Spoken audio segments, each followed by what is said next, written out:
Well, what do you know? I'm back. It's been a kind of a laid-back day, and so it just is working out that I can keep talking about music. How's that? I do love the feedback, and I do really enjoy this. So let me just share with you some more of my favorite records. These are 10's. Thank you, Memphis Vinyl Gem, for defining it, even though it's been there before. But I just been thinking about the records in that sense. What is a 10? Where's the 10? I got a bunch of 10's I don't have on vinyl that I have to do another CD, 10 CD video. So here's one of the first 10 of my 10's that I shared with the vinyl community that I really got memorable feedback on. Jewel in the Lotus by Benny Maupin. I remember Earl of Suave's response to this. That really was really kind of mind-blowing and inspiring to me, And thankfully I didn't steer him wrong, but again, as I say over and over again in my videos, this is what speaks to me. I'm just one person. Do I value my opinion? Yeah. So, yeah, I'm telling you with great confidence that these records that I show you, whether or not they're for you, they're good. They're damn good. This album is amazing. This is a dream. This just transports you like on a serene lake, or just calm and just, it's very zen. This is a very zen record. Just like the title, The Jewel is in the Lotus. Man. Talk about getting it. You know what I mean? I could go on. Speaking of that, to the boy Ellis, let me see that red lorry, yellow lorry, man. What an amazing band. Yeah. Let's keep moving here. I don't have an original cover for SF Sorrow. I have it on this, but Pretty Things SF Sorrow. If you've heard it, you know what I'm talking about. If you haven't heard it, it's one of the quintessential English rock albums ever made. It's like the rock opera. I believe it is documented well how Pretty Things probably, not more than probably, inspired Pete Townshend doing Tommy with SF Sorrow. Killer. This is a double with Parachute. Parachute is excellent too. So Pretty Things. Both albums here, actually. 10. Oh, what I'm listening to is another Ralph Towner album. I like this album a lot. Matchbook with Gary Burton. It's just a beautiful album. It's not necessarily a 10, but it's a wonderful, beautiful music. So I just decided that my 10's are 10's, whether it's basically rock, ambient, or jazz. I'm just showing you my 10's, my honest to goodness 10's. Here's another one. Norman Connor's Dance of Magic. This album is so bad. This album is so cool. These guys capture such a date here. They're playing so well together, as well as capturing a really neat atmosphere. Look at who he's got on here. It's the band, you know what I'm saying? It's basically, in a sense, it's Herbie Hancock's band in many ways. These guys had played so much together in so many different ways that the way that they're able to communicate, depending on the material, is just phenomenal. And these tracks, let me just look here so I can try to talk better. It's side 2 in particular. Morning Change going into blue, and then the last one, drummer, give the drummer some. But Morning Change in blue on side 2.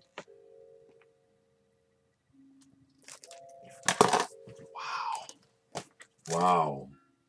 Talk about putting on some fine-ass jazz and sitting back and maybe having a glass of wine, or just, opening the window or the door and letting a little more sunshine and breeze into the house while it's playing. Amazing. That's a 10. 10. Just talked about this because of the passing of Bob Welch, so I'll bring it up again because this is the most emotionally important Fleetwood Mac album to me. Notice how I'm trying to define the 10s as I go along. Future Games. They've obviously made a lot of albums that are better than this, more consistent, but this is the one that it's created magic for me the first time I heard it, and the songs that are always magical for me to this day are Woman of a Thousand Years, Sands of Time, and Morning Rain. I like Future Games and Show Me a Smile too. I like most of the album. I just love this album, you know. And this cover, this picture, these kids, you know, it's very suggestive. So obviously what they're doing is not what you think they're doing, but I think that's the brilliance of this cover too. It looks like they're being naughty. I bet you that kid's got a frog or something. Okay, more of the post-punk kind of gloom sort of thing. I don't go for the word goth. Fra Lippo Lippi's first album, In Silence. Their second one, Small Mercies, is excellent too, but this first one is, oh man. That says it right there. That's where it takes us. It's just gaunt, stark, beautiful. This is one of my favorite albums. 10! You know, someone was saying that I sound like someone on television. I don't even know who that person is. I don't watch television. I really don't even know who that person is you mentioned. I'm just naturally doing it. 10! Now, here's a 10 that very seldom gets played all the way through. But when it does, when it captures it, it's amazing. Curved Air's Phantasmagoria. The way it starts and the way it ends in particular. Really spooky. Spooky is the word. Cool. With the little green hooded man smoking a hookah. Do it, Daddy. Phantasmagoria. This is definitely one to seek out. And it'll challenge you. I mean, I think that's another thing I'll say about some of my 10s. It's like they're not easy rides. And some of them, you may listen to it and you'll wonder, what was he talking about? And that's the whole thing. It's what it reveals to the individual sometimes over time.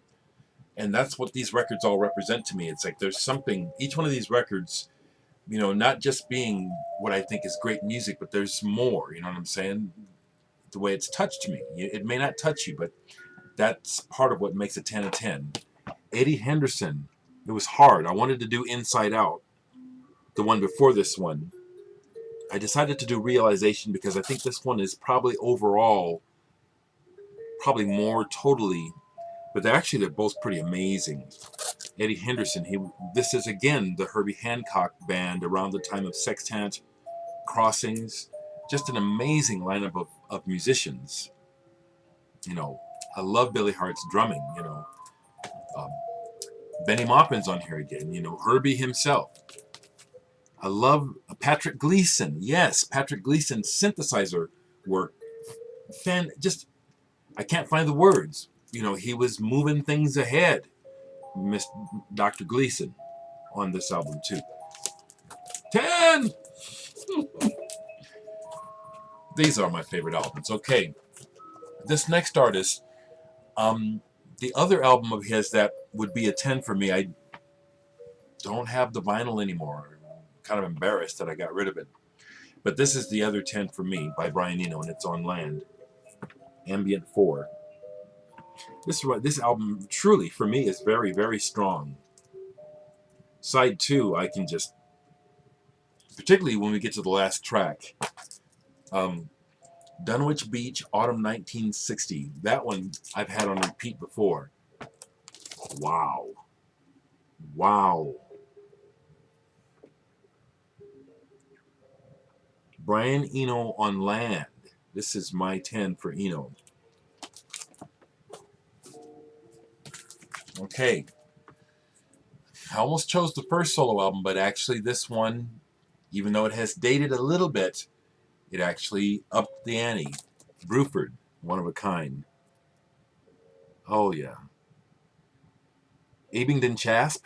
I can say the name of the title right away. Wow.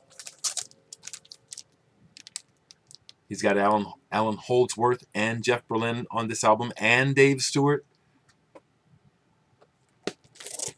How you gonna go wrong? You know what I'm saying? It's like these musicians alone, just listening to them play is a gift. And then having them play together, damn. 10. This band is so amazing they get another mention because this is a 10. Tagomago, Can. This is one of those records that I had the great privilege of hearing it not long after it was released. And yes, it was within at least a couple, less than 3 years after this was released, I heard it. And by the time I got through Egbamyasi and got to it, this just, it did what this, my brain was fried.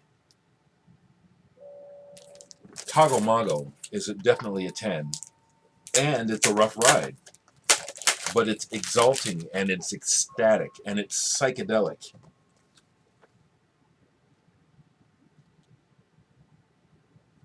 And this is an original, which I have had since the 70s.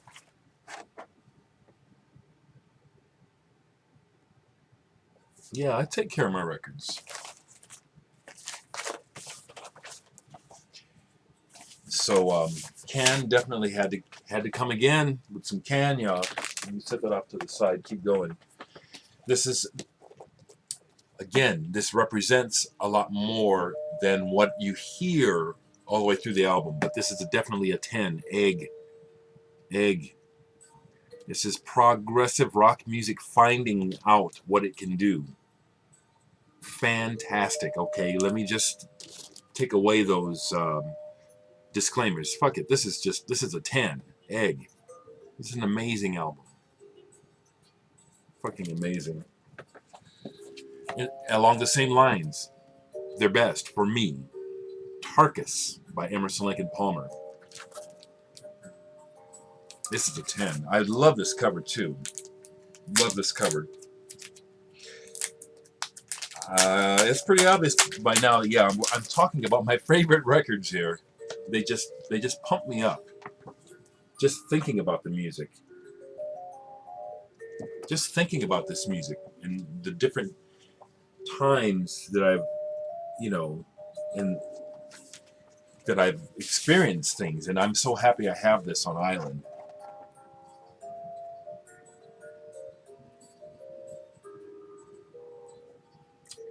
Tarkus by Emerson, Lake and Palmer is definitely a 10.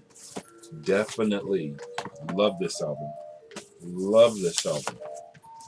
Love this album. Here's one that has been overlooked as far as me sharing how much it means to me. Harmony Row by Jack Bruce. There was a time when the folk song on this album moved me so much that I had written it down. I still have it in my papers. I wanted it played at my funeral. But of course I decided that when I was a kid, But this album just wrecked me. It's just a fantastic. Jack Bruce is such a songwriter as well as a musician and singer. This album, Harmony Row, is just, I love this album. Love this album. Jack Bruce. Jack Bruce is the inspiration for me to play the bass. Jack Bruce, he's the one that made me want to play the bass. Yeah, Cream was, as a kid, I was a freak about Cream, but not because of Eric Clapton. I mean, Eric Clapton, in the context of Cream, was cool, but it was the total picture, especially the drums and the bass. Ginger Baker and Jack Bruce have always overshadowed Eric Clapton, to my ears, in all areas. I'm just laying it down, people. I think some of the best regarded artists have y'all fooled. That's an arrogant thing to say, some of you may think, but I think I'm telling you the fucking truth. Eucatalon. I believe this guitar is from Finland. Jailbird. I think because of drugs. This is a very special album for me. I bought this when it came out in the US. I was reading a lot about foreign music, and so I caught. He had been in Tasavalon Presidenti. He had done work with Wigwam. I had to get this. Mountains. First song on side 2. One of my all-time favorite songs of all time. Mountains. One of my all-time favorite songs of all time. That song has had a direct influence on how I write. If you wanted to find a record where, see, that's one thing I'm real proud of, is that you can, you can't really find any records that I sound like very much. Jeff was good at, spotting the Fleetwood Mac influence. I'm giving another one away. I don't know if you'll hear it, but Mountains was a song that I learned, and it has led to some compositions of mine as a result of learning this song. So, check it out. 10. This is my favorite Weather Report album, Sweet Nighter. This is just a tough. This is one of those albums like Miles Davis on the Corner. This is just so, and Jack Johnson. If you like those Miles Davis albums and you haven't heard this, you better hurry up and get the hell in shape. This is fun. This is so funky and moving ahead, as well as just being of the moment. Sweet Nighter by Weather Report. This is a killer 10 album. 10. I'm so glad that this came up because it's reminding me of records I haven't been thinking about, And many of these are going to get new plays. So someone asked me, so what? No Porcupine Tree? Well, yeah, not yet, because these are my 10s, and I tell them when they come to me. And Porcupine Tree was not an obvious 10, and I'll tell you why. As much as I like Porcupine Tree, in a way I like the idea of Porcupine Tree better than a lot of their records. A lot of their records are lacking something, damn it. And I love the band, but Steven Wilson holds his ass too tight. That's my criticism. I hear it in all of his records. It just needs a little more swing, booty, something, But the one, now, for a minute I was going to say Deadwing, but even after Deadwing, this one just captivated me for a while. Fear of a Blank Planet. I still think that they're getting it right. I think that Steve Wilson still has yet to make his best record with Porcupine Tree. Grace for Drowning is amazing, in my opinion. It's one of the most incredible things he's ever recorded, above and beyond everything, including Porcupine Tree.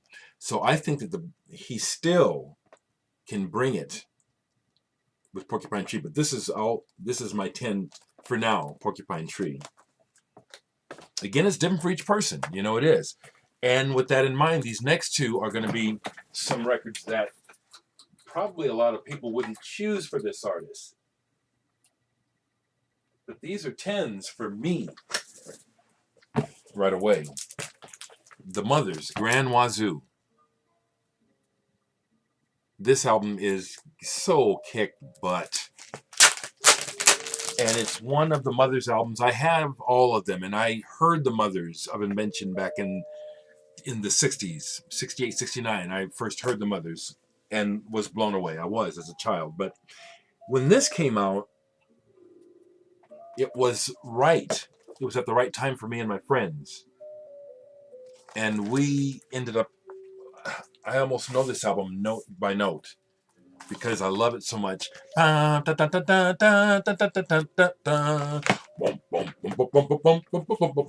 do the whole fucking record. This record is so amazing. It's such a 10 for me. I'm so happy I have a white label promo of this bitch.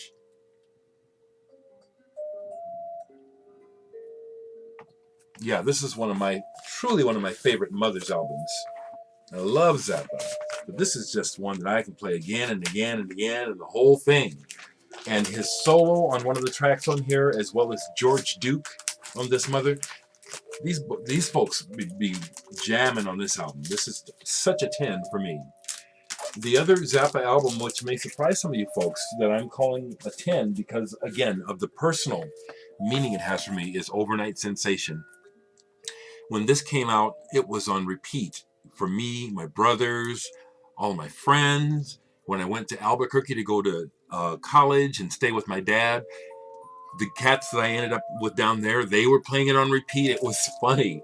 This album is funny and really good musically too. I just love it. It's stupid. It's the titties and beer mentality where Frank is doing this maybe for a buck, but he's just so brilliant that he gets it right. I mean, our Americans and people in general, this kind of sloppy, stupid, and goofy and self-centered, yeah, we are. Especially when you're not awake or trying to be awake.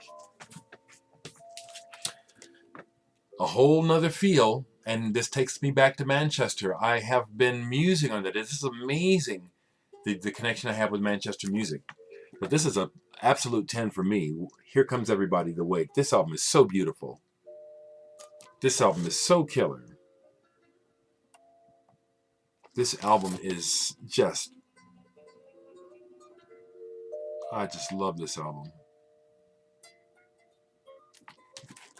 The last one, and it's a jazz album, and this, in my opinion, is one of my top jazz albums of all jazz. This is just one that when it gets played, don't touch it. Infinite Search, Miroslav Vitus. This album is monster beyond monster. John McLaughlin, Jack DeJohnette, Miroslav. Is it Herbie on here? Who else is on his motherfucker? Pardon my language. Yeah, Herbie. And on Epilogue, Joe Chambers plays drums.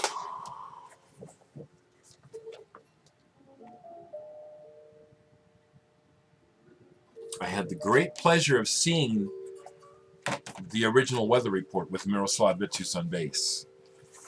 Yeah. Also happy to say this is a white label promo. These indeed are some of my top albums. But can I continue to do this? I'm not going to do it tonight. No, I'm not. I'm going to stop. But can I keep doing this for a while? Yeah. I got a bunch of music that I just, and without mentioning any artists that you're not seeing, the whole point is that all that music that everybody knows about, there is so much more to the picture, people. That's all. That's my agenda. That's what I've discovered through being a music freak, nerd, outsider, black kid. Spending a lot of time alone, musing on life and the cruelty of people, among other things, and the beautiful music that I was discovering outside of what everybody else thought was good, consistently to this day. It does have to do with my general philosophy about my disdain for a lot of mainstream culture, because to me it reflects a mentality and beliefs or thoughts that obviously could use a real serious upgrade. Not that I'm any better, but I sure see something, you know what I'm saying? I just see it, and music has been one of the teachers that has shown me real clear about what's going on with life and people and behavior and the sad drama of life that we're stuck in, which is the rich man's got the purse strings he's not letting go, and we just have to take what comes with it. That's the drama we're living out.